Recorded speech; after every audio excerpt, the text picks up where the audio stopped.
My name is Bobby Jordan. Today, we're going to take a look at the early years of William Shakespeare.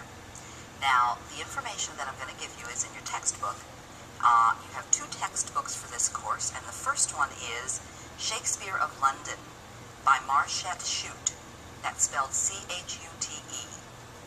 The other textbook is called Shakespeare Alive, and that is edited by Joseph Path. If we really want to understand the man, though, we have to look at the humble beginnings of his father. We've got to look at the town that he came from. You don't understand why he has such a good grasp on the common man, the porter in a play like Macbeth, until you know about Stratford and what it was like to live there in the years about 1550. We want to take a look first then at John Shakespeare, William's father. John was the son of a tenant farmer. His brother was a tenant farmer. It didn't take young John very long to realize that if you farmed someone else's land, you were not going to make a very good living. John had bigger ambitions. Lucky for him that he lived next to a market town called Stratford.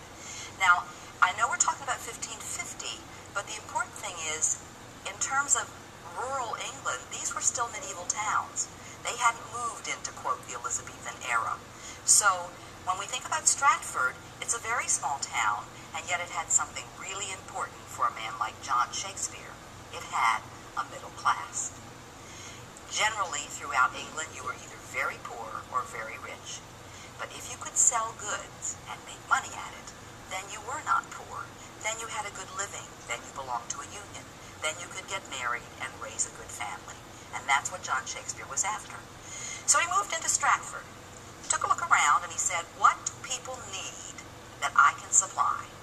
And what they needed was gloves. Now, in modern times, that would be ridiculous. We don't wear gloves very much, especially in the western states, and especially here in California. But in England, think about it. A person didn't go outside to go to work without gloves on. It would be, the parallel today would be if I were going to go to an office and I didn't wear hose, or if a man was going to go to work in a bank and he didn't have a tie on. Gloves were a commodity that everybody needed and everybody wore. So if you wanted to make money, you wanted to make something that everybody would buy. John not only was a glover, and a very good one, he was known as a, quote, white glover.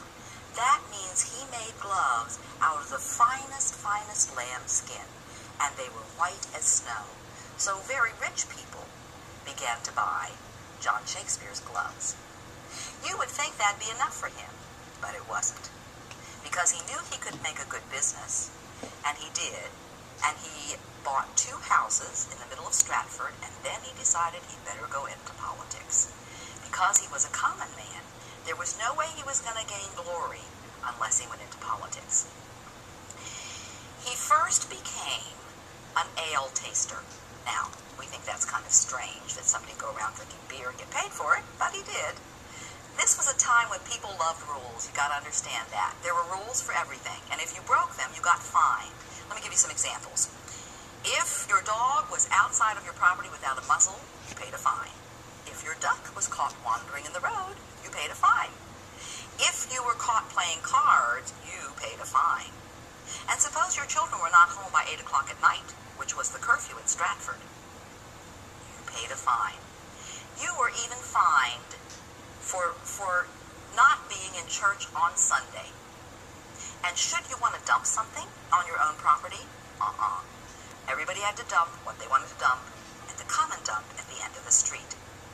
Why did that work so well? Well, if you want to run a township, you have to have money. And besides, it was the kind of thing that Elizabethan medieval people just loved.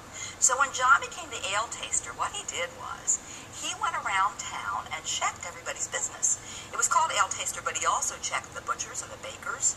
And actually in the bars, he made sure that the right amount of hops were used to make the beer. He made sure that when the women delivered that the cartons or the cases were sealed tight so nothing could get in them. And he did his job very well. He did it so well that in 2 more years, he was made a constable. Now he's moving up, you see. He's making good money, but he's moving up politically. During these years, he also found a wife. He looked very carefully, and of course in those days it didn't matter if anybody fell in love. People got married because of land. If I have 50 acres and my neighbor has 50 acres and I have a girl child and he has a boy child, when they're 3 or 4 years old, we promise them to each other. So that when I die, or when my neighbor dies, one of those kids will get not 50 acres, but the two of them together will have 100